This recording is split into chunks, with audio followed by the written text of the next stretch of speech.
We all know the scene. Wyatt, Virgil, and Morgan Earp are walking the streets of Tombstone when they're confronted by a visibly inebriated Johnny Ringo.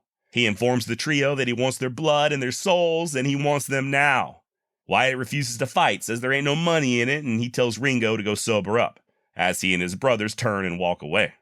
At this point, Johnny really begins to rage. Don't any of you have the guts to play for blood? And that's when Doc steps out. Oh, yeah. Fingers dancing close to the butt of that holstered revolver, another pistol concealed behind his back. He'd been watching events unfold from a nearby barber's chair, and once Ringo blurts out his bold invitation, Holliday decides he wants to play. And you know what he says next. Or at least I should say you think you know. 1994's Tombstone remains an iconic movie that produced many an iconic phrase. One in particular that people have been quoting nonstop for the past 3 decades. A simple idiom now emblazoned on t-shirts, hoodies, whiskey tumblers, keychains, shot glasses, bottle openers, beanies, baseball caps, even fuzzy socks. In my kitchen right now is a coffee mug with this famous expression printed on it in big, bold letters. But are those letters wrong? Are we wrong? Is this some sort of Mandela effect? Did our ears betray us? Or are there simply some among us pretending to be smarter than they really are? What the hell did Val Kilmer, aka Doc Holliday, really say? And what should he have said? You called down the thunder? Well, now you've got it. My name's Josh, and you're listening to the Wild West Extravaganza.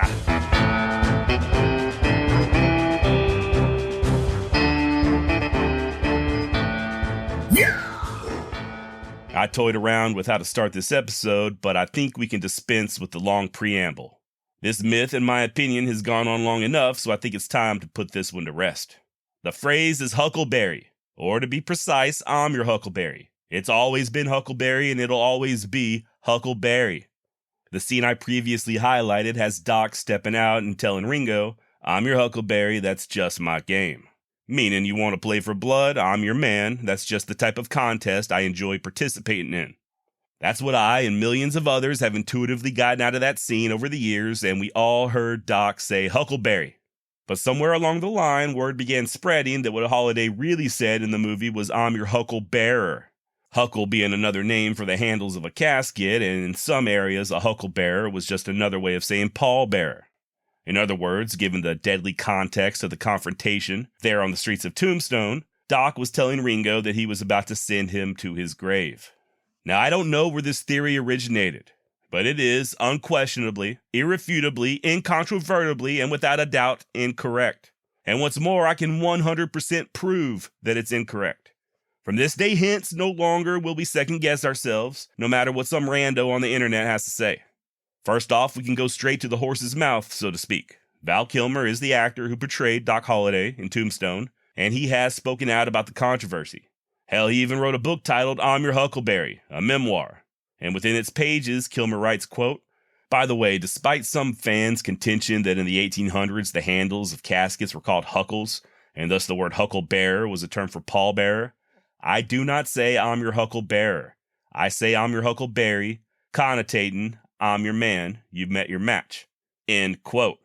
And if that's not enough for you, back in November of 2014, Kilmer responded to a fan on Twitter by saying, quote, I say both I'm your Huckleberry and I'll be your Huckleberry.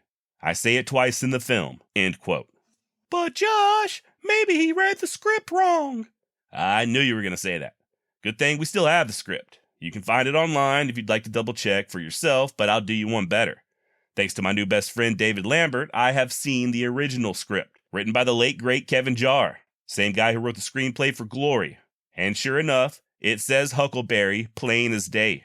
And Mr. Jarre didn't just make up the Huckleberry line. He was tipped off by Earp historian Jeff Morey, as evidenced in John Farkas's The Making of Tombstone.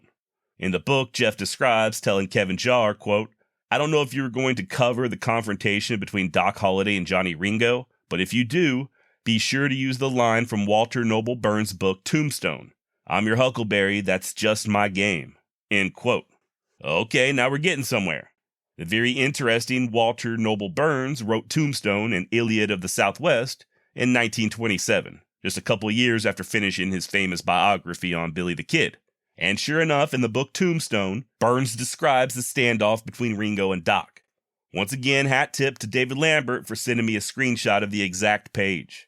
"They say you're the gamest man in the Earp crowd, Doc," Ringo said. "I don't need but 3 feet to do my fighting. Here's my handkerchief. Take hold." Holliday took a quick step toward him. "I'm your Huckleberry, Ringo," replied the cheerful doctor. "That's just my game." You're starting to get the picture, right? We got a clear line all the way from 1927 to 1994. Walter Noble Burns published that story, whether it's true or not, using the term Huckleberry. Decades later, Jeff Morey reads it and ultimately passes the knowledge along to Kevin Jarre, who included it in his screenplay.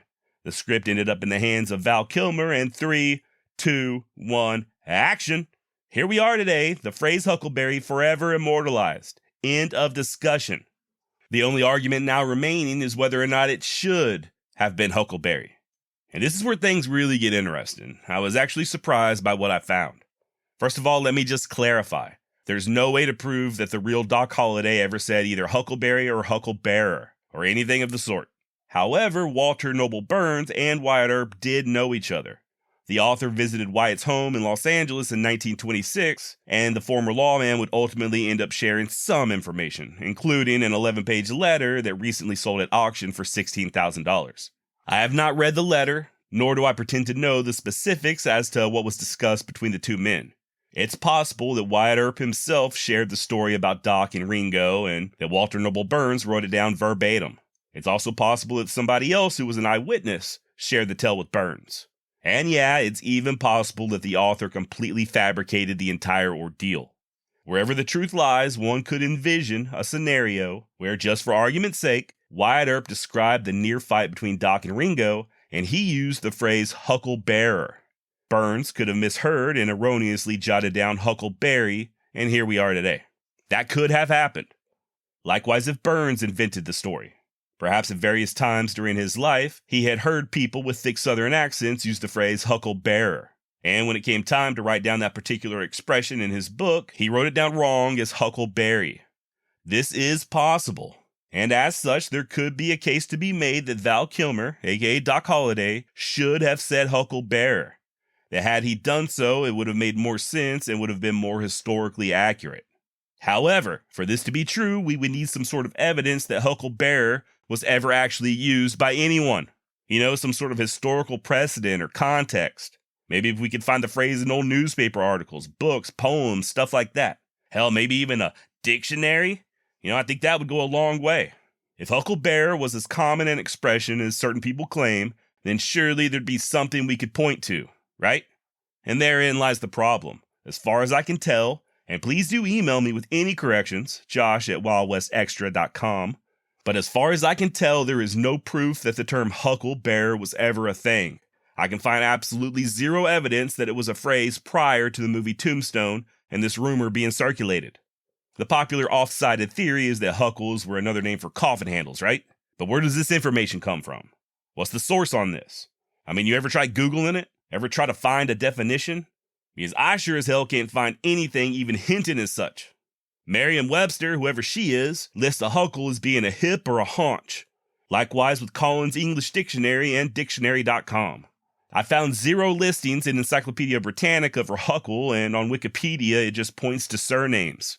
I went so far as doing an advanced Google search for the word huckle, while at the same time excluding the words Tombstone and Huckleberry.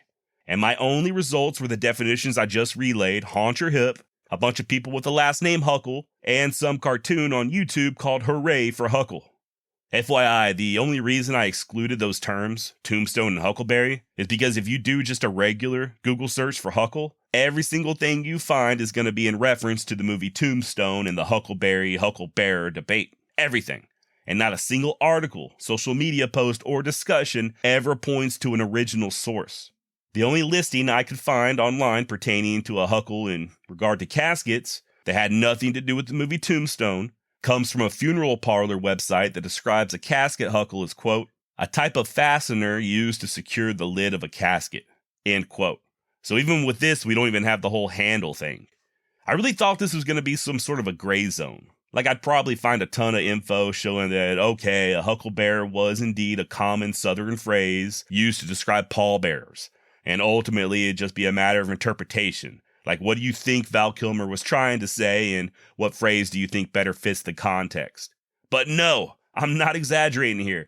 There is absolutely nothing pointing to the legitimacy of the imaginary Hucklebearer. It's as if this is just a made-up imaginary term.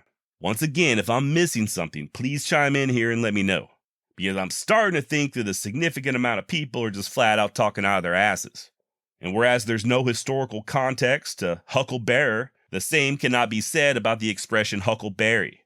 Unlike Hucklebearer, there is proof that Huckleberry was in common parlance during the 19th century and in the exact same context that Doc Holliday was using in the film Tombstone. It's worth pointing out that the idiom has had many different meanings over the years. There's "I'll be the Huckleberry over your persimmon" or "Huckleberry below a persimmon," which denotes that a certain act or feat is beyond one's capabilities. Then there's the usage of Huckleberry in describing a young boy and even a person of little importance. There's even a story, not sure how true this is, of a knight coming to the aid of a damsel in distress and draping a garland of huckleberries over his lance, meaning that he would be her champion. And finally, the meaning we're all looking for, Huckleberry was absolutely used as a phrase to convey that you were the right man for the job, or up to a particular challenge or task. And what's more, Huckleberry was used in this fashion during the time that the real-life Doc Holliday was alive.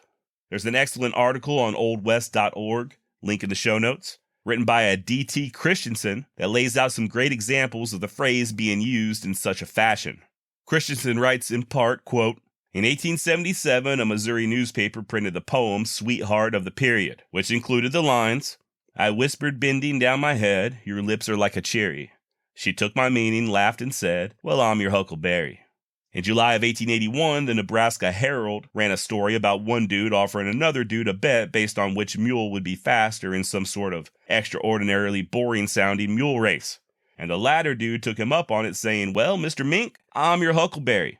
When a temperance lecturer in 1879 failed to get any pledges on a trip to Michigan, the fair belle of the town offered a kiss to whoever signed up first. "Sis, I'm your Huckleberry. What's your pledge?" asked one tall boy.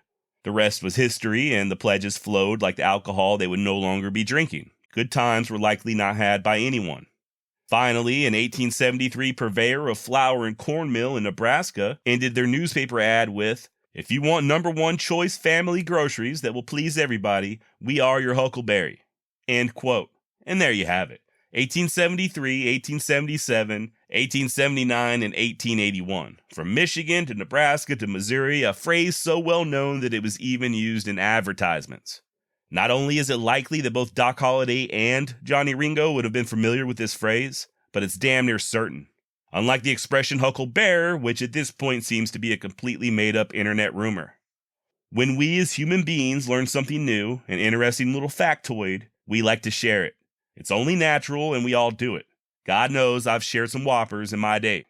I mean, how many times have I told people that Paul from the Wonder Years grew up to be Marilyn Manson? Remember that one? Or you ever hear the story about how Mr. Rogers was a Special Forces sniper back in Vietnam, and the reason he wore those sweaters was to cover up his tattoos? Oh yeah, I repeated that. And what about when our ears betray us? Hell, for years I thought the lyrics to AC/DC's Dirty Deeds were Thunder Chief and the 40 Thieves. Thunder Chief and the 40 Thieves. How about that song Blinded by the Light? You gonna tell me it doesn't sound like he's saying wrapped up like a douche? We hear what we hear, and we only know what we know, right? And as far as casual conversation goes, it's not only impractical to constantly be fact-checking yourself, but it's socially awkward. You ever been around that one guy who, every time somebody says something, he wants to pull out his phone and try to prove them wrong? Like, bro, just calm down. We're talking, and you're over here quoting The Wealth of Nations. So that's not how I want to come off here. I'm not trying to make anybody look or feel stupid, while at the same time elevating myself to some sort of higher realm of intelligence. I'll be perfectly honest. I had no idea what the term Huckleberry meant either. It just sounded like some cool shit for Val Kilmer to say. In the great scheme of things, none of this matters, and unless you have a podcast, you probably have better things to do with your time to investigate stuff as silly as what an actor did or did not say in a movie. You hear the Hucklebearer explanation, and if you deem the source even semi-credible, you file it away and move on. A couple weeks later, maybe you casually share it with somebody else. And on it goes. I found a video on YouTube where a very nice lady, a mortician, is very calmly explaining what a huckle is while using a real casket as a prop. She's got over 100,000 subscribers. She's speaking confidently and with an air of authority. And like I said, she's a mortician. If anybody knows what the parts of a casket are called, it would be her, right? So why wouldn't you believe her at face value or just take her word for it? So we do. We believe what people say and then we repeat their stories to somebody else. And then those people do the same. I have no reason to think that anyone is being malicious here. It's just people simply sharing what they think is a fun, interesting fact. That said, there is a certain small percentage of people who do try to very smugly use this false information to make themselves sound a little smarter than they are. And if they need to make you feel stupid during the process, well, I guess that's just how the cookie crumbles. If you're doing this, just know that we see you. No, you did not watch Tombstone for the first time and immediately know that Val Kilmer was saying Hucklebearer and that a huckle is the handle of a casket. You didn't know this because it's fucking not true. This is not something that you grew up hearing your meemaw saying. So stop pretending that this is just common knowledge. It's not, it's just something that you heard, that you didn't double check, and now you're repeating it as if you're the genius that discovered it. You know it, and now we know it. Hey, real quick, sorry to cut in like this. I'm recording this part a few days after I recorded what you just heard. I just want to clarify who I'm talking about. The people acting like they know what Hucklebearer is and putting down those who don't, that doesn't apply to almost everybody listening right now. Hell, it doesn't even apply to like 99.9% of the people who have unwittingly shared the Hucklebearer myth. I'm talking about the few that you see online, mostly social media or the hellscape known as YouTube comments, who are very snide and smug and just sometimes downright insulting. So yeah, I'm not talking down to people who share the Hucklebearer theory, just the ones who do so while being a dick. Alright, back to the episode. With all that said, I am still very curious as to where this myth originated. I've reached out to a few people, hell, I even contacted Bob Bose Bell of True West Magazine, and he doesn't know either. I'm sure an internet sleuth would be able to locate an article or maybe an interview somewhere from like the late 90s that would give us more of a clue, but unfortunately my Google skills aren't at that level. I was able to possibly locate the first time the Hucklebearer myth was espoused on Twitter. I won't mention the guy's handle, but way back in 2008 he tweeted, "Tombstone, important definition. A huckle is the handle on a casket. So the doc quote is I'm your Hucklebearer. Make sense, question mark? You are welcome." End of quote. 2008. That's over 14 years ago. That tweet's so old it's about to get its driver's permit. And the crazy thing is, this guy's still active on Twitter. He's an older gentleman, but I did hit him up, asking if he possibly remembers where he first heard the Hucklebearer story. He was kind enough to reply and said he can't remember, but it was probably from his brother Dan. Fucking Dan. So in lieu of locating a patient zero, I am going to blame all of this on Dan. And I might pin some other crimes on him as well. We'll see. So just to reiterate, there are no credible or even semi-credible sources linking the word huckle to a part of a casket, and I could unearth no evidence that the term Hucklebearer has ever been used in reference to a pallbearer. I could, however, find several incidents where the phrase Huckleberry was used in the same exact way that Doc used it, to convey the whole quote-unquote I'm your man or I'm the right man for the job sentiment. Furthermore, we have also shown that this idiom was used in the same fashion during Doc Holliday's life, and that the real Doc Holliday would almost certainly have been familiar with its meaning. We can see plain as day that it was written in Walter Noble Burns' book in 1927, and finally, Val Kilmer himself, the man who read the line on camera, says it's Huckleberry. Hell, he even signs his autograph with Huckleberry. So no, not only is it not Hucklebearer, but it should not be Hucklebearer. There's no workaround on this one. There's no but Josh. As far as all credible evidence goes, it appears the Hucklebearer theory was invented wholesale out of thin air, sometime after 1994, end of story. So you go out there and proudly wear your Huckleberry t-shirt and drink Huckleberry tea out of your Huckleberry mug. You deserve it. And the next time some rando on the internet tries to correct you, you just send them a link to this episode. All right, and while we're on the subject, I don't think I've ever unironically used the phrase I'm your Huckleberry, but I have on many, many occasions repeated other lines from Tombstone. It's just one of those quotable movies. For example, to this day, if I'm getting really frustrated, I repeat Billy Bob Thornton's line. It's like I'm sitting here playing cards with my brother's kids or something, you nerve-wracking sons of bitches. So what are your favorite quotes from Tombstone? What lines do you find yourself repeating? WildWestExtra.com and hit that contact button. I'll try to read a few of your responses on the next episode. Okay, so, myth busted as far as I'm concerned. If this is your first time ever listening to the Wild West Extravaganza, this is not indicative of most episodes.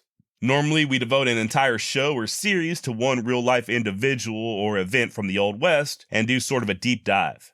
But it's Christmas time, so I figured why not have a little fun.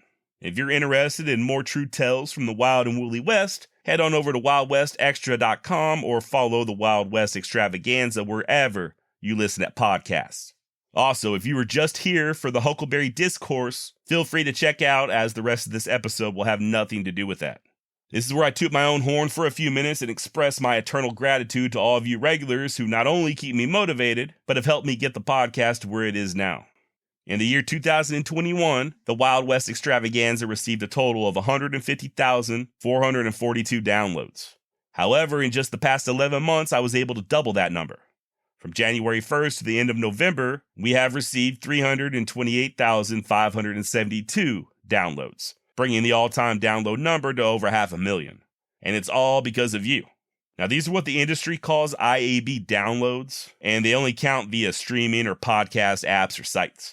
I know many of you quote-unquote watch on YouTube. Well, over the past 365 days, the Wild West Extravaganza has gained over 6,600 subscribers.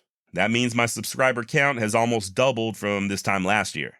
Over 800,000 views this year, which YouTube tells me is a 28% increase from the previous year. Covered a lot of ground this year and had a lot of fun doing so. And once again, thanks to you, specifically the patrons, we were able to give over $300 away to charity. I know I've said this 1,000 times, but when I first started this podcast, I did not think anybody was going to listen. This was purely an experiment and just sort of a creative outlet. Hell, I didn't even take it seriously for the first couple of years. That said, it turns out that podcasting on a consistent basis, when you're trying your best to put out quality content, tends to be a lot of hard, time-consuming work. So if you weren't out there listening and letting me know that you're listening, there's no way in hell I would have kept on doing this. The Wild West Extravaganza would have simply faded away into the night, and I'd be doing what I was doing before, quietly reading books and sharing random Old West trivia with people who could not care less. So what's next? I already announced that we'll be kicking off the new year with a couple of one-off episodes, one of which will be taking a look at Wyatt Earp's boxing scandal and his time in Hollywood, before diving into the life and times of the mountain man Jim Bridger. I do have a tentative list of topics I plan on focusing on during 2023. I'm not going to share them yet, as they could change and I don't want to get anybody's hopes up. But there will be no shortage of Old West content going forward, believe that. And my goals for the Wild West Extravaganza is to continue to grow, both the size of the audience and the quality of content I'm putting out. I know full well I'm not for everybody. I don't have a college degree, I'm not particularly eloquent, hell, I can't even pronounce cavalry, I don't properly enunciate, I use naughty language, I don't show certain topics the reverence that others feel they deserve, and I don't have sound effects. But my personal goal is to be so good that they can't ignore me. And I feel like with you having my back, I can do just that.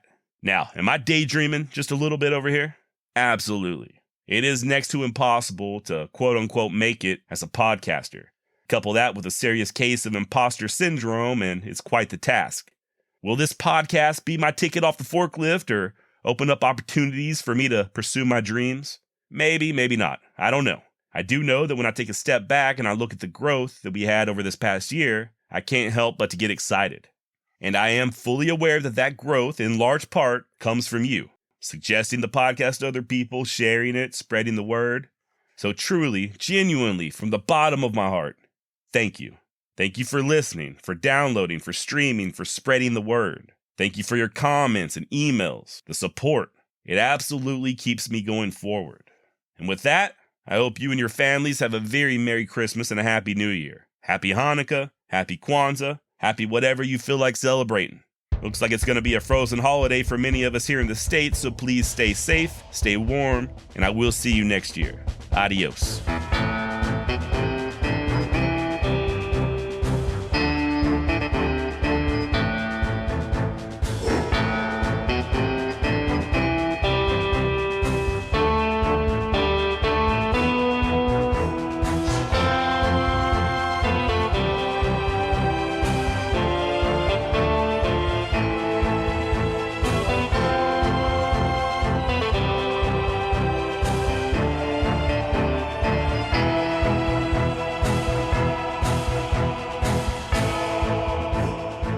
nerve-wracking sons of bitches.